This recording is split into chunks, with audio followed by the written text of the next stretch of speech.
Yeah, welcome to Tennis Sucks. We have a special guest today, Zane Travis, and as always, a very short co-host apparently, right?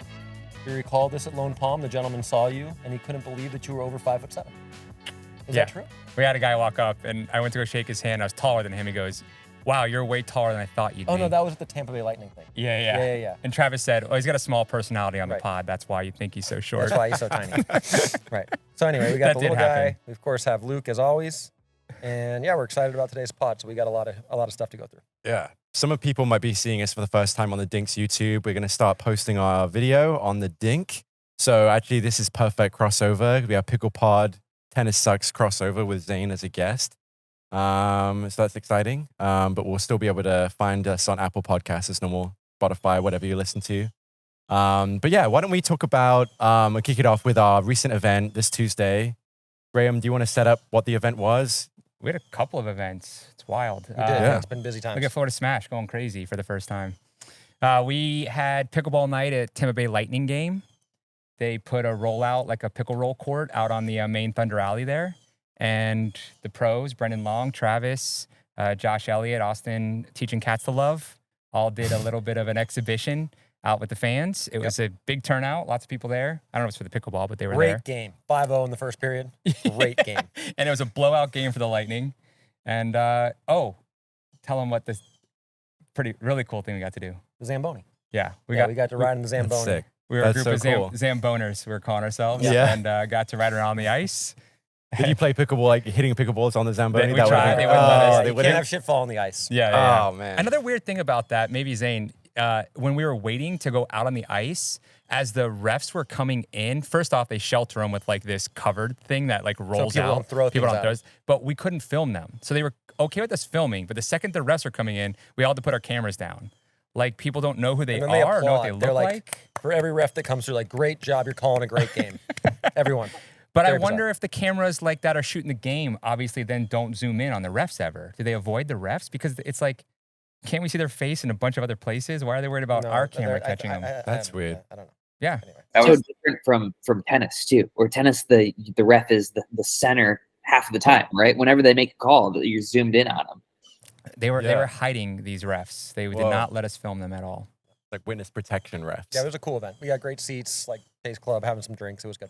Very But the one you're talking about is the Yes. Lone Palm tournament, which Zane was also at. All of us were. Yes. Which was, I thought, amazing. I don't know how you guys Well, felt. Graham did. I mean, let's just be honest. Graham did a great job. He put a lot of that together. Got a lot of the players to come out. I think organized a fair bit of it, and I think for essentially a no points all prize money event, it had an incredible turnout. Only downside was the wind was awful. It was like 40-mile-an-hour winds. I probably had the worst loss I've ever had, losing to Emmerich and Alshon. I think that was the worst match I've ever played. Is it? But then I had a great win over Zane and Rafa. So my day got so much better. But yeah, it was a great event. Everyone did a great job. Did you so- check your gift card yet, Zane, in the swag bag? No, so Rafa and I actually came up with a great exchange. He paid me $75 for my Publix gift card because we don't have Publix over here in Austin. So it was a nice little exchange. Well, I hear some of them accidentally were actually 500, so you might have gotten ripped Were off. they really? Yeah. Holy That's why I was asking what yours was. I heard like half of them were 500. Damn it. I got two of them. I found one. Jeez. Walked off Found. with it. Yeah, you found it in a bag. It was at the end of the day, there was a little bag there. It was like, I think this is mine. And I grabbed it, and there was one in my car already. Holy shit. Damn, Rafa might have got a real good deal. He's buying everybody's. Oh, he was? That's so smart. He He probably bought like 5 or 6 of these gift cards. he got a $3,000. That's hilarious. All right, yeah, so great event. And then the cool part was, which I'm sure Graham wants to talk on more, is the final turned out to be like an APP versus PPA final with Diescu and Nunnery versus JW and Dylan. Again, not maybe the highest. Did you watch that, Zane? I watched, You're not a huge pickleball watcher, right? You don't like go back and watch. See, I watch everything. not really. I would watch every MLP, but I'm over for the most part watching, unless it's my buddies playing or if I'm somehow turn on the last 5 minutes of a close and interesting match. I'm not watching shit. Yeah, I Well, hear it you. went to 3 games, and the final game was 13-11. Yeah, and Diescu and Nunnery up 10-6. Diescu got a little tight. And again, not great quality, but good drama. For sure. Yeah, no, that was a pretty impressive. They were playing unbelievably. Like I think Nunnery was playing great. Rob was playing sick, coming off of like 10 days over in India. Yeah, India and Egypt and so forth. Yeah.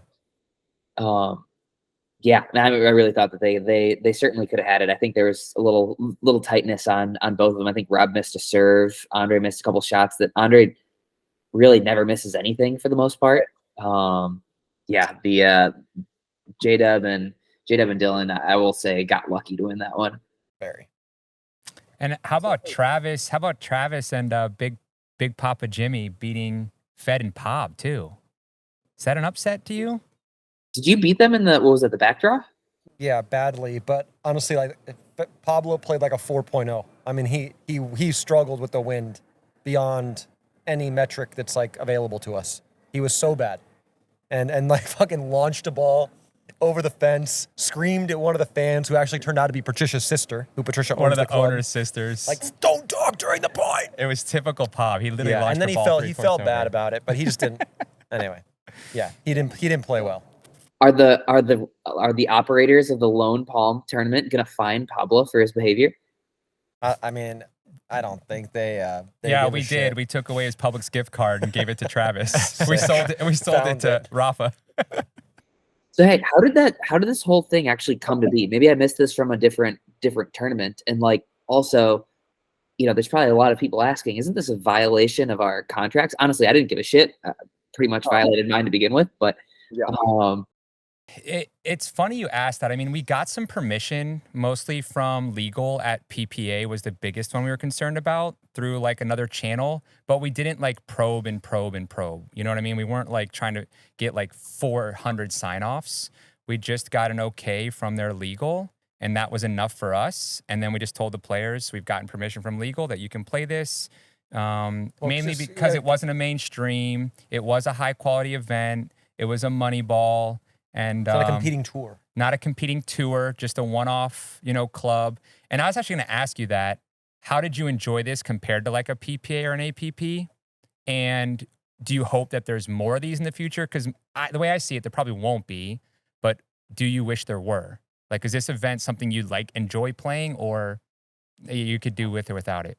Yeah, no, I mean, I kind of like the one-off events, and I think that actually, as the sport continues to grow, and even as the PPA continues to grow, I think what they need to do is move away from the cookie cutter and move back towards a little bit more of what tennis does and what Beer City does, where you have local tournament operators running whatever tournament, and that's kind of what they do for 6 months out of the year, right? The reason why so many people like Beer City is because Andrea Koop spends her entire year on it, and it's not just another cookie cutter stop on the tour. So I think her and 200 volunteers actually. It's not just her. It's a big group for that Beer City. Comes together for 6 months to get that thing going and is real passionate about it. You're right. Oh, for sure, right? But you have a couple of people who are just doing that year round, right? And I think that's how you really make a tournament more interesting and have some character. I think we've seen our tournaments lose character. Well, certainly on the PPA side, yeah, it's definitely like week in, week out feels the same. Obviously the site is different, but they're pretty homogenous. They're pretty boring. It's interesting though, like there's a downside to that. Tennis does the same thing. People individually own the events, right? Like the ITF owns the Grand Slams, but every 250 or 500 is owned independently.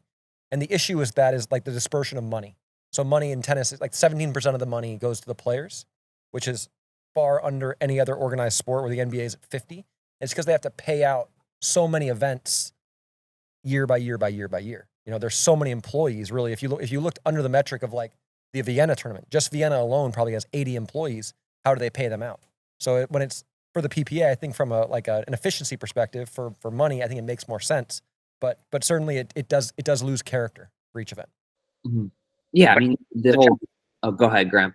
I was going to say, but a great example is like Lone Palm would love to do this every year and probably make it bigger every year. And it was nice payouts for the players, especially the ones who won, right? It wasn't a long taxing event, in my opinion. They should make it longer. And 1 day is too short. And they treated the players pretty well with swag bags and food and, help with accommodations, whatever they did. No, it was fantastic. We all were fed well, treated well, obviously good paydays if you performed well.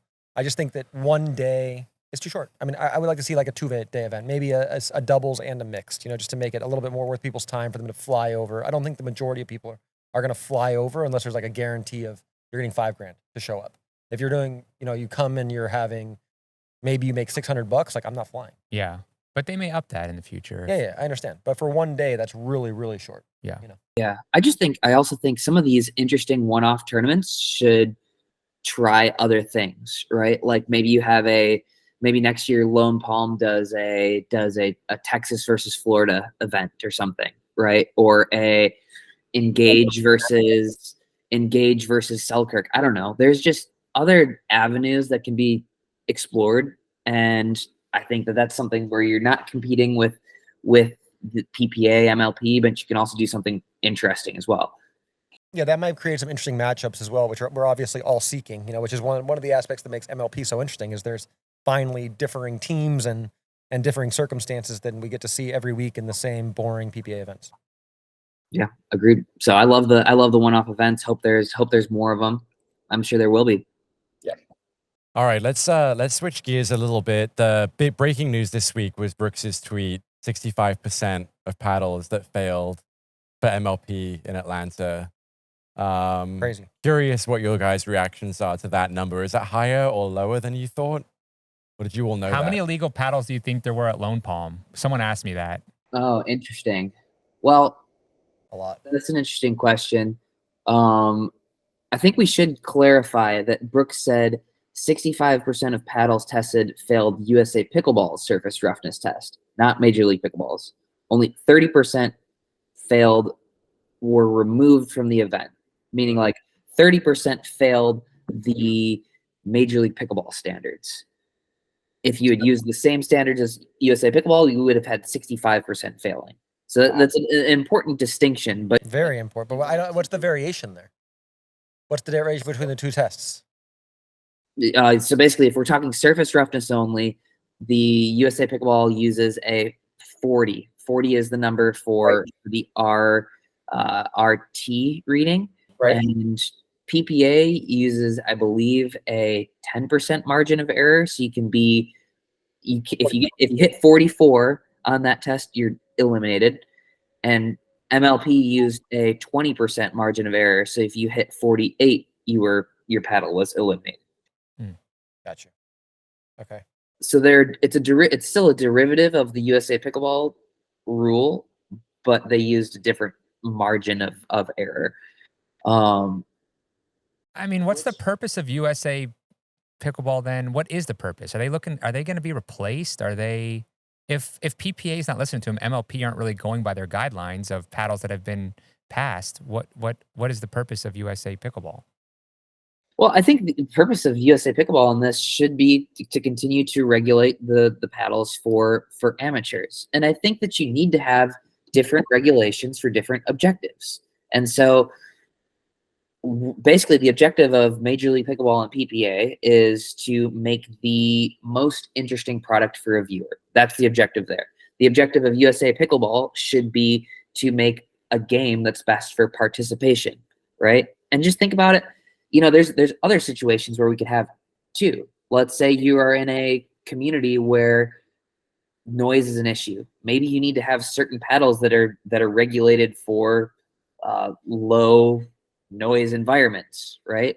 So you need to have your paddle testing match your objective. And right now, I think that the professional game and the amateur game have two very, very different objectives. Yeah. I mean, the problem with on the amateur side is nobody's testing. I mean, people are possibly playing D-Land paddles in amateur play a lot, right? Yeah, I've heard it. I've watched it. Like you literally can walk by an amateur match, you hear a certain paddle brand. I'm just not gonna, but there's several, and you're like, oh shit, that's a D-Lamp, guaranteed. To touch on that really quick, what do you think about Colin's take? And I've heard this from a few. The faster the paddles get, the slower the game will be, and essentially it'll get more and more boring because there'll be more and more dinking because the counter becomes so effective. Initially, I thought that was foolish, but now the more that I think about it, it's like, no, it's spot on. He's actually right. And very rarely do I think Colin's right. So he's right. That pains you to say that. You know how much that pains me, but he's right. I think that's accurate, and I've been saying for a while now that I think that spin creates for interesting pickleball. I think that power creates boring pickleball. Yep. And I think that Major League Pickleball is seeing that, and I don't think that it's a mistake what they're doing. They let us know for the first half of this year that they weren't even going to eliminate paddles based on surface roughness. Okay, well, what are the paddle manufacturers going to do when they know that? What am I going to go ask Pro XR to do? What is anybody going to go do? Give us your grittiest one. Like that is what it is. That's and I think that Major League Pickleball has identified that spin creates interesting pickleball, power does not. They're really tough on the deflection of paddles, right? They're pretty lenient. They're very lenient. They're more lenient than any other entity on the spin. So I think that they've identified it. It'll be interesting to see. We had the conversation on our last podcast. Is it somebody's obligation to play by USA Pickleball's rules, or using a paddle that's illegal in certain circumstances but not others? It's just tough. Well, that was an interesting one too, because I heard a lot of the players that had paddles fail at MLP then went and grabbed those paddles and used them at the next PPA. So it's like the metric is irrelevant, obviously, for the PPA. There obviously a different metric for each one, but then you have this like interpretation that maybe some players are having better results in PPA than MLP because they're using a hotter paddle or the game is altered and it's slightly different. So I think there's so much variation right now with the testing in which paddles are being allowed to use per event that it's a little frustrating. And hopefully now that it is kind of under the same umbrella, that alters and it becomes more standardized. Yeah, well, I do think that the pro game should have one set of standards. I will say with certainty that should be a different set of standards than what USA Pickleball is using. And I think the USA Pickleball standards are probably fine for growing the amateur game, but that's not the objective of MLP and PPA, at least in terms of what they're broadcasting. Apparently, the Dallas event coming up, they're going to be using cannons to test the deflection time on paddles. So they're going to be shooting pickleballs at paddles and seeing what the dwell time is. At MLP? Dallas MLP? At Dallas MLP, yeah. Oh, I want to see that. wanna I'll watch get you some that. Right. footage. Yeah, exactly. that'll be Yeah, good that's what we clips. heard. I don't know if cannons is the right term, but it sounds amazing. It doesn't sound like the right term. Like an air cannon shooting a pickleball, maybe. Exactly, yeah. So I guess we'll see. A cannon, though. I mean, it's basically shoot something at the object and see how it. That wouldn't be a measure of dwell time. It would be an exit velocity measurement where it basically just you shoot a ball at the paddle, see how fast it comes off, and you set your basically standard based on that. And I think that makes way more sense than something like a dwell time or whatever measurement, because really all you're trying to control is how fast it comes off of. Right. How fast, how it does that, I don't really care. It's just how fast. Right. Which leads us to our next one, which we had a preliminary conversation about, and I won't. You want to No, go segue ahead. there? You were talking about a paddle that maybe a particular manufacturer has figured out a loophole that they are having an unbelievable response. The ball's coming off so fast, so they're essentially cheating the system and finding a loophole in it. Right? Do you want to elaborate on that for us? Yeah. Well, I mean, I'll say I don't necessarily agree with what you're saying, but basically Gearbox has created this new paddle which is poppier than anything. And if I had to say, I would say it's probably as powerful, if not more, than a delaminated Legacy, and it's less powerful than a Diadem Vice, but we're in that range, right? Which you can like kill people with a Diadem Vice. Like if you haven't played with it, we took it out and you can literally hurt people. It's awesome. It's ridiculous. It's silent and deadly. With this, you can do that with this paddle as well. Like it's an insane paddle, and I'm certain that it's within all of the rules. Right. I think that Rafa from Gearbox like knows what he's doing better than almost any paddle manufacturer, and it's going to be really, really interesting to see what happens, because while I don't necessarily agree with this, I'm willing to. I bet you that paddle does not see the light of day in MLP, PPA, in 2024. But you think upcoming now it will. So we're going to see a couple of those, out of the box, crazy fast paddles in Dallas. The Gearbox players will be using them. Whether it's Michelle Esquivel or Wyatt Stone, they're going to be using those paddles. I mean, they should be using those paddles. I don't know whether if they're actually firing a cannon at the paddle as your exit velocity. I'm assuming that this paddle will fail whatever exit velocity test is going to be used by MLP, but it's going to be passing whatever tests USA Pickleball is currently having. So I think this Dallas is a lot more uncertain. I guarantee you that paddle won't see the light of day in pro play in 24. I think Wyatt Stone's like in a semifinal right now. Is he? I didn't even know he was using that, but I saw him just dart Dias today. I was like, shit. It's the deepest I've seen him go in a while at APP. I think Wyatt's actually using it. He hasn't been using it in practice with us. He's got a newer gearbox, but he's not using the Power series as far as I know, unless he's changed within the last week. No clue. Wyatt can just get lucky sometimes, so... I have a question. Just as I'm trying to think of how to phrase this, but like as professionals playing, obviously you want to take any advantage you can get to win. But does that take away just from the satisfaction of being able to be a better player versus the equipment that makes you just have an advantage over other people? Like, where is that balance for you both in terms of if you get handed a paddle that's so hot that like you just are crushing it, like is that still satisfying, or does that kind of suck? Like I don't know what does that look like? You can answer first. I'd say if it's within the rules, it's within the rules, and if you're not using it, somebody else is going to be. Sure. Yeah, I would say the same. If it's within the rules, and I think there's a lot of players and paddle companies that are kind of on that barrier of testing it or pushing that limit, which they should be. If they're not pushing that limit, then that's foolish. So yeah, it's within the rules. I want to play with it. Yeah. Do you enjoy playing with speeds that fast, or would you rather like counters and hand battles be prolonged because the ball isn't being reflected so quick? Well, I'll go two ways. I'll say Zane has a really interesting take also that I agree with him on, and I heard Ben comment on this as well. Yes, I think that they should kind of have a barrier, and maybe the 002 is that metric. Like that's where it stops. It's as fast as a paddle can get. That makes the points far more interesting, and I think what's most important is actually what Colin said. We don't want to see 40 dinks in a row. We want to see people speed up without thinking, okay, if I speed up maybe slightly to the wrong spot, the point ends guaranteed. So yeah, we want a little bit more craft. We want longer points. There's the argument, although I don't necessarily agree, that the women's game is more interesting because they have longer hands battles. They can speed up without it ending. But what Zane's take was that it's my favorite from an athletic perspective is take the net posts 6 inches wider on both sides. And then it makes it far more dynamic, and you're going to have maybe the same amount of ATPs, but you're going to see such a more, like he shouldn't be penalized because he hits a great angle. And right now he is. And that's bullshit. Like if I spread the court really well and now two guys have to shift, I should be rewarded for that, not penalized for it. So you're still going to see ATPs, but you're going to see far more dynamic athleticism, and not to mention a far more vast shot selection, which makes it a lot more interesting to watch.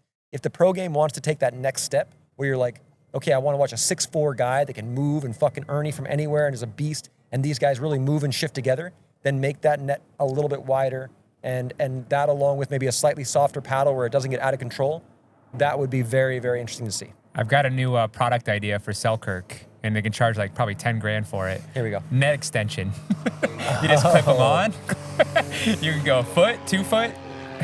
Well, it's funny because that was actually Ben's biggest detriment to it. He's like, it's too expensive to take all the permanent courts and lay them out 6 inches, which I don't think it is. I don't think there's that many. You could put cardboard on the side. It doesn't even fucking matter what it is. Well, as long as there's enough room, though. At some point, the fences come into play or the crowd comes into play. Yeah. But I don't think it's entirely necessary for rec play either. It's not really that big of a deal, but for pros, it's a huge deal. It's almost like anyway. That's where I'll leave that.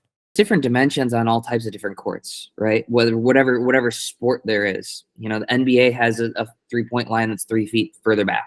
Like pros, maybe we have a 3-inch extension on the nets. And right. The interesting part about this is I guarantee the amount of ATPs hit once it normalizes would be the exact same. Agreed. No question. The only reason I don't hit wider is because I give you an easy ATP. I can easily hit a shot to spread the court open a little bit more. I just choose not to. So people say, oh, well, we love the ATP. It's a great part of the game. I'm like, you will see the exact same amount of ATPs, I guarantee you. It'll just be, it'll be a more athletic ATP. And the defense would be more interesting because now the entire two guys have to shift farther over. So the guy that actually plays defense on the ATP, maybe he can go behind that guy a little easier. And you're literally seeing like this really dynamic movement back and forth.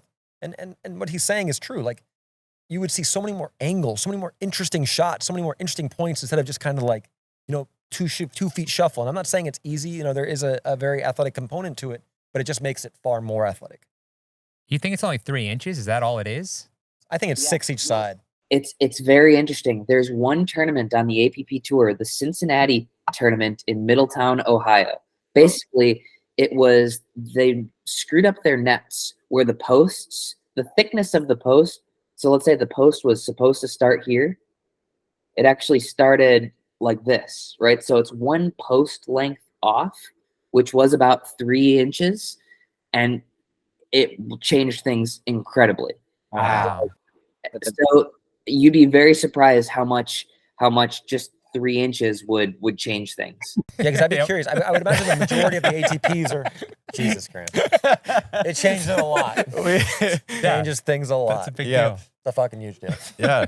An inch is a huge. Christ. Anyway, yeah. I have a question. Would you ever see a situation where pickleball could have 2 forms of lines like tennis, like a singles lane, a doubles lane? Like, you know what I mean? Like different lines for singles, doubles? I thought about that. I don't think so. I just don't think it will, but it's possible. You have any take on that? No, but I want a men's and a women's kitchen. I think that's one way to make it interesting. The guys are 5 inches further back from the kitchen. Wow. Then what about mixed? How do you make mixed work? Which one do you use? The guys and the girls are at different kitchen lines. What do you mean? What if we switch sides? What's that? What if we switch sides? What if I play the right and Anna plays the left? There's just 2 lines up there. There's the normal. They get called. They're both just there. There's an additional kitchen line. That's tricky though, visually. Yeah, knowing. visually, I think that's tricky. Agreed. I just want to see it experimented with one time. I don't like that one. I like your post one. That one, just drop that, put that shit in the toilet and fucking swirl that one down the drain. I'll throw an exhibition and we'll see. Is that a gender thing, Zane, or is that a height thing, like a reach thing? It's a play style and reach thing. For the most part, guys hug the kitchen line a little bit more, and I think that's primarily because we have more one-handed backhands, which I think just stems from slightly stronger upper body. And I will take myself out of that conversation. I think I play more like a woman's type of game. I hang off the kitchen a little bit. I use more of a two-hander, but I think that the guys really like to reach in, and you can hit downwards more on the one-handed backhand than you can with the two. Makes sense. Are there any other requests you want to throw out now since we're talking about it? Like changes to the game? I'm curious. Like if you could make any different rules or structural changes to the game in 2024? Well, I heard one the other day, Leia said, I think she was talking to Hannah John saying you change the ball. But I don't think that does anything because all that happens, you change the ball and then the paddles continue to alter and it just eventually gets to the same point. So I don't think that's relevant. What about a taller net? What about getting it to tennis height? Wouldn't that in essence do the same thing as the kitchen you're talking about? But how do you vary that then from man to woman? That you can't do, but I'm saying you could just crank the net up an inch to make the game a little more difficult. It would certainly make it more difficult, but it also make the angles so you wouldn't be able to counter downwards nearly as well, but also you wouldn't be able to speed up nearly as well. Yeah, I think the court's too short for that. It would make it really, really difficult. Then you're talking about spin being a real premium. Like you have to be able to get the ball up and down incredibly well. I think that we can still do better. I think at least in the third game, there needs to be a certain amount of rallies where you are changing sides rather than just halfway through. We saw Lone Palm, right? With big wins, there's one side where teams were getting a huge advantage on every single time. And in a game to 15 or in a third game where you're just switching halfway through can really. I know. I told Graham that. I said we weren't the best team. We just won the toss every game. We literally did in the back draw anyway. We won the toss against you guys. I think we were down, 8-5 at the switch. and then we were on the much better side, and suddenly it's Except for substantially your easier. loss. On your loss, were you on the better side? We were on the worst side. Yeah.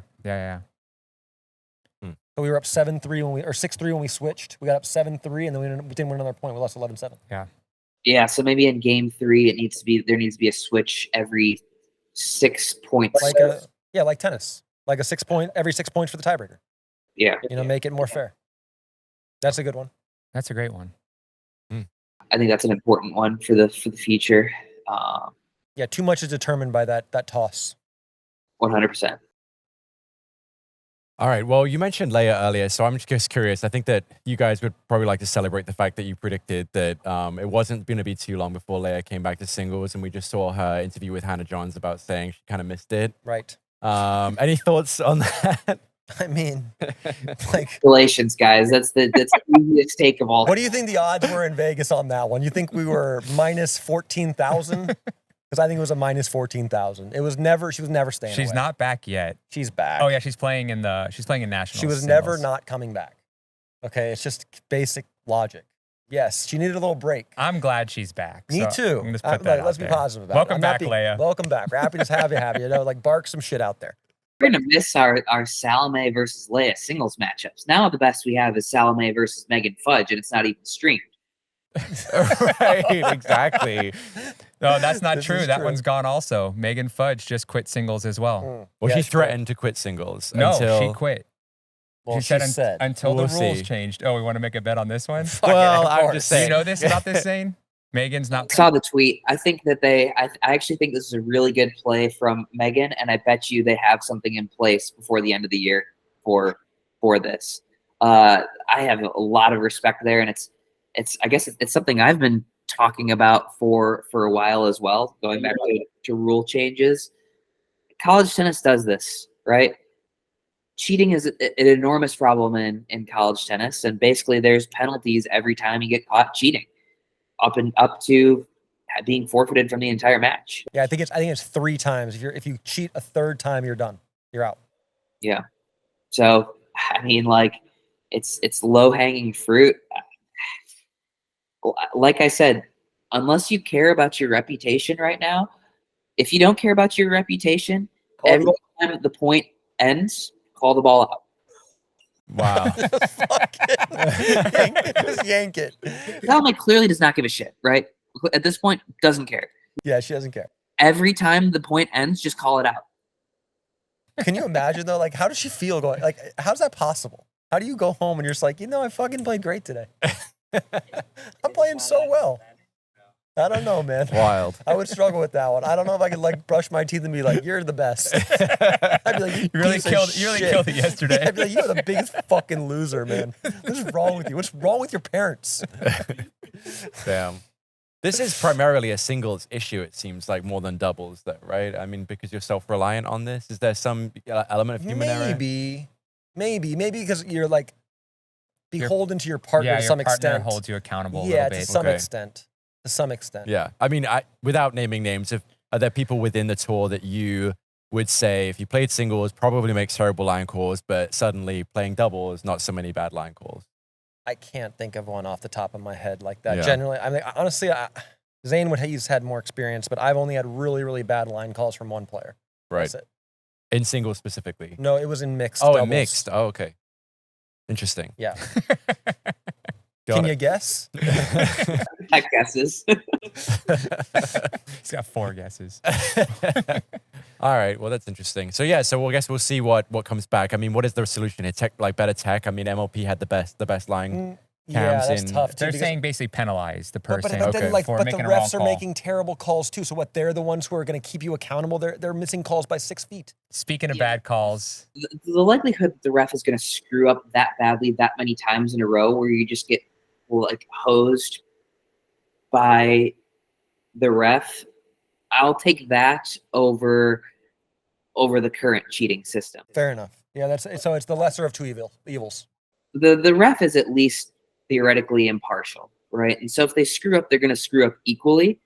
The player is not going to screw up equally. They're going to screw up. They're going to call it in their own favor. So like, yeah, the refs are garbage, but I just think having that deterrent in place would be good too. Yeah. And I mean, I go, the refs are doing the best that they can given the vantage points that they have. Like sometimes, like Graham says, the vantage point that they have, they literally can't see the ball. It's not possible. You can't see the space. And they're trying to make a call. Speaking of, how about that call by Rafa in your guys' match at Lone Palm? Are we going to be able to see that one? Where We have it. I've got it. So like, You have it? Graham Okay, always says good. that Rafa is really marketable. In that moment, I thought he's probably right. Because Rafa was able to convince the ref of his bullshit theoretical, like he was out of the kitchen, he was in the kitchen. I'll just set it up quickly. Maybe we can show a clip of it. Okay. But basically, Travis and Ignatowicz were playing Zane and Rafa. And there was a ball that Ignatowicz had to come into the kitchen to hit a let dink. And he got it, but then he was clearing and Rafa hit it at him. He may have cleared, he may not have. But he got the next ball back, and then Rafa got the next ball back. And when he hit that next ball, Rafa said, hey, he was in the kitchen. That's a kitchen violation. Just stop the point. And well, no, Jimmy actually saw it. She was like, hey, he can't do that. He can't say that. Yeah, because Rafa started talking, and then Jimmy's like, no, that's a hinder, which Right. there. That's a hindrance. That's a hindrance. And then the ref was like, I was thinking about this. I was thinking about calling that And you kitchen were right. violation. You were, 3 balls later, I thought about it. You were right, Rafa. And I swear they had like a country bumpkin brotherhood thing going. And they were like, he's fucking right. And that's how it happened. The guy said, it took me a second to process it, but he's right. And then you're such a prick. You literally say to me, you're like, I think it was actually the right call. I was like, you don't fucking know. What are you looking at? You're looking at Jimmy's feet? Are you fucking shitting me right now? It felt right. In the moment, It felt right. Your timing felt and we're all having that argument. Fuck yeah, he's in the kitchen, of course. And then after you're like, I can't believe he called. I said this to you. I was like, wow, I can't believe he actually called it, though. Correct. Exactly. After it was like, all right, now we're all buddies. By the way, can you believe the ref did that? No, I can't.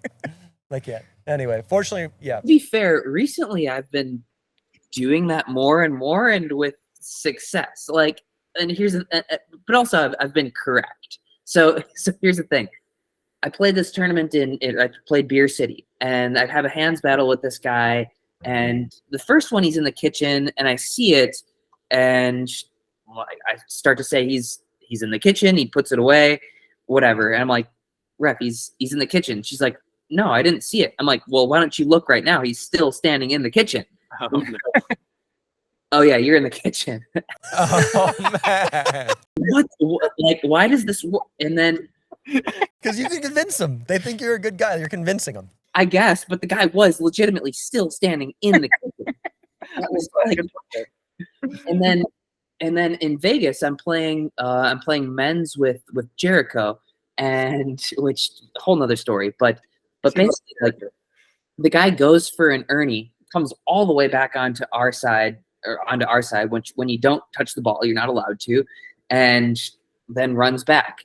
I'm like, I stop. I'm like, ref, he just ran over? And she's like, well, I didn't see it. I'm like, well, did you see him? Did you lose sight of the net? And she's like, yeah. I'm like, well. A body right in front of you. Got it. I was so confused there. Like, wait, like, why did you? Oh. And then kitchen violation. So it's been happening. It's been a thing recently. So ask and you shall receive, Travis. I think that's the key. I'm going to start. Yeah, I'll start negotiating tactics. I'm going to read a book. I think when you come to it with some power, like you're stopping the point on your own accord, I think they're more likely to listen to you. Like, oh man, he seems like he's sure. I better just go with what he says. Grab the I feel ball like out of I midair. feel like I'd be threatening. Like, you sound like a nice guy. I think they're like, oh, this guy's definitely wrong. Yeah, well, I've said this again before. I think I don't really even care if the referee knows many of the rules. I just want him to be able to see shit. So that's asking a lot at the moment. Yeah. So we have MLP coming up soon. I wondered if you guys wanted to talk about any predictions, anything interesting you're looking out for. I don't know, general thoughts coming into it. Do you think we're in the toughest group? Yeah, 100%. Oh, you guys are both in the same group? We actually play each other. I think first match again, right? Again? Yeah, Oh, come first on. one out of the gates. Oh, yeah. So our group is the Ranchers, the Squeeze, the Chicago Slice, which is Ben's team, and then Arizona Drive, which is Julian Arnold. Julian Arnold and Deckel, Vivian Glosman, and Vivian David. Undoubtedly, I think a very, very challenging group. One thing that I want to touch on really quick is, go ahead, Zane. Is that 3 of the 4 semifinalists, or did Ben's team lose in the Ben's team lost in the quarters. quarters? Lost to Miami. But nonetheless, a very strong team. I think it's, in my opinion, 3, maybe 4 of the 5, 6 best teams. I still think the Ranchers are quite a good team, even though we didn't show out last time. And really quick, so in Atlanta, and I actually wrote you this right away. You were very animated, right? Like extremely animated. Great commentary. Thank you, Ron. Which was probably my favorite one. And then you almost gave like a Black Panther yell at one point. Also very good. Never seen that in the PPAs. And you want to comment on that? I have fun at MLP. That's a very nice way of saying it. Yeah. Yeah, he does look like he's having a good time. And do you think that makes you play better? So like for me, it's different. Like I have to play a little bit angry. I try to find the appropriate motivation. And I find that similar in MLP. I feel like I play better because there's more energy. It's easy to like attach to it and find motivation. Do you feel more motivated for MLPs? Like, are you incentivized in your mind to, is fun what it is? Is it more combative? What is it incentivizing you to play better? Is that emotion making you play better? What works for you there? Yeah, I mean, I just think that that PPA format over the course of a day is kind of a marathon, right? You could be playing multiple hour-and-a-half matches in a given day, and MLP is just balls to the wall sprint. You're going to play 2 matches in a day, and that's it. Two team matches, right? So four pretty quick doubles. 20 minutes, yeah, 25 minutes. Right. And so like you can really go full throttle the entire time you're on the court. And I don't think that you can do that in a PPA match. Or really. Like I think there's ebb and flow and there's lulls and energy in PPA, certainly over the course of a day, that's for sure. So I think you can just go balls to the wall for your entire match. And do you think you guys are favored again, or do you think you overachieved with the win? Are we the favorite again? I mean, look, I think it's going to be hard to even get out of group. I think that it will be hard for you. Yeah. Obviously, we have gained nothing other than a target on our back by winning the last one. So, are you going to wear lime green shirts this time when you play Travis first round? Thinking about wearing my yeah, bright orange. I've already lobbied against that. So if I see those jerseys, I want you to know I'm fucking putting my hand up. Like if I lose to Zane in a hands battle, I should have worn it on the podcast. I didn't know whether you'd be able to hear me though. It's blinding and deafening. Damn it. You're the only person that said anything about it, and we practiced against each other the entire time. So I'm gonna call you out. I think you're being a bitch. Well, we're obviously it's hard to argue. There's been some internal discussions, and we're certainly leaning towards orange for our first match. So whatever type of therapy you need to do or breathing, do some like I'll wear my Raya eyewear shades. I think that'll like max out the glare. Yeah, there we go. There we go. You should just wear it for the men's match. Only the men wear orange. And if we play against each other in mixed, that Same too. thing. Yeah. Jesus, I really opened up a can of worms there. I should have said shit. They'd come out in white. We'd have been fine. Oh boy. I'm curious. So on the topic of playing better at like MLP or enjoying it more, do you think that with the unification of the tours again to an extent, right? Is there a situation where in the future we see people only wanting to play that format and they're like, you know what? Actually, I'm not sure that tour format is for me. I just want to play MLP. I only want to play that format now. Even if they do, that's not possible because if they merge, you're signed to contractually both. obligated to play both. Yeah. Yeah. I That's mean, fucking bullshit. Regardless of what you want. Because it's. Oh, what do you signed up for one thing? Yeah, Travis? Yeah, I signed up for one thing. And now I'm going to have to play both.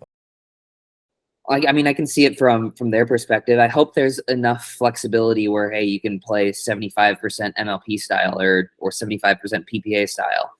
I think would be a fair compromise to have it still be, I would say, what our current schedule's 80-20 for maybe 75-25 PPA to MLP.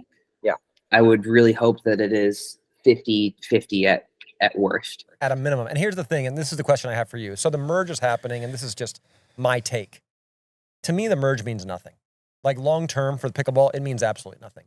There's no sport on the planet that has varying formats that both formats thrive. It doesn't exist. So yes, it's nice that we have like this pat each other on the back and we're all going to do well. But at some point, the fans and the players and the sponsors are going to choose a winner.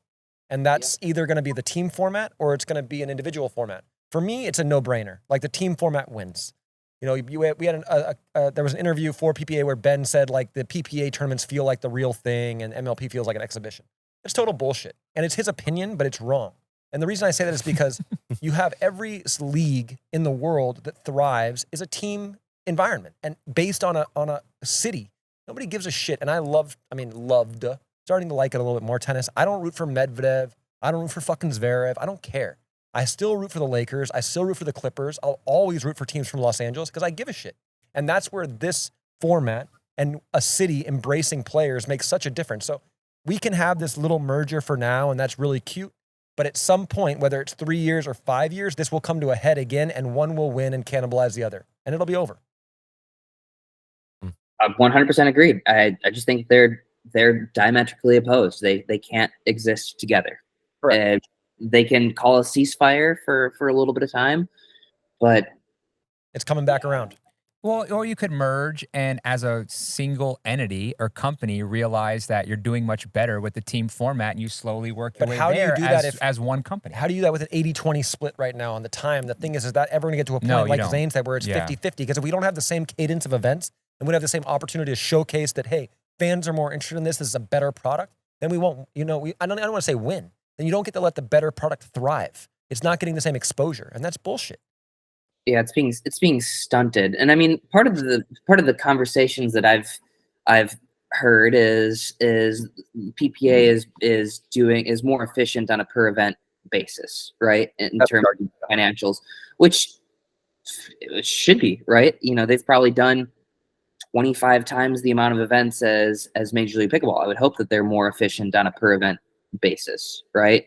So yeah, I would hope that there's at least a 50-50 split. Otherwise, I don't think Major League Pickleball is given a fair chance to prove itself as the main thing, especially in the States, right? Like everything here is team based. Everything big. You know, people like golf, people like tennis, but it's not the same as NBA, the MLB, NFL. How did you feel about, really quick, and this is an off question, but the fan base seemingly for Orlando in Atlanta, do you think that had an impact on your energy levels, your players' energy levels? Because it seemed like you guys had like a large contingent there that was going apeshit for you guys. Yeah, I don't really know why. I mean, I don't know either. I mean, they seem to like us. It's probably because our boys give away a bunch of free stuff. We had a bunch of family members and stuff there. But yeah, I mean, like having a hometown crowd, 100%. Juiced you up, yeah? Yeah, because it seemed like you were talking to people in the crowd, and you guys had like legitimate fans that were interacting, and it was like, this is fucking cool. 100%. Yeah. Hopefully some Texas ranchers come down to Dallas. I hope so. We got a little wheezy coming, so it's gonna be fucking popping off, right? Little Tucci. Did you get a rancher's tattoo on his face? He probably did. Fair. I think it's the neck. The neck. It's a fucking huge riding bronco. The face there's not a lot of real estate there anymore. Alrighty, I guess that's probably about our time. So, you got anything else for us? Yeah, any last minute thoughts? No, good shit, boys. I enjoyed chatting with you. Hope everything goes well with posting all this stuff on the Dink, and we'll see you in Orange next week, Trev. Oh god. Yeah. I'm gonna play better in the men's, just so you know. I'm gonna play better. I would hope so. Maybe it'll be an interesting match.